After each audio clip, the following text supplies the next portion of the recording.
2000 Yamaha 650. Pretty much done. New spring seat, metallic black tank paint job, came out really nice. Got 12-inch apes, a nice 180 tire, extended pipes, blacked out engine.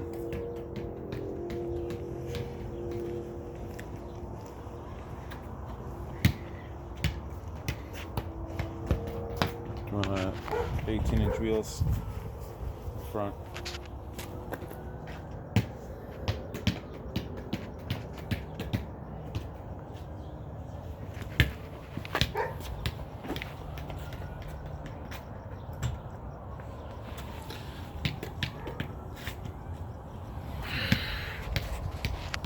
It's a real cold start.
There you have it. Basically straight pipes, didn't touch the carb, just did it clean. Probably need to rejet, but honestly I love the backfire, and this thing for a 650 hauls ass and does its job. Thank you for watching.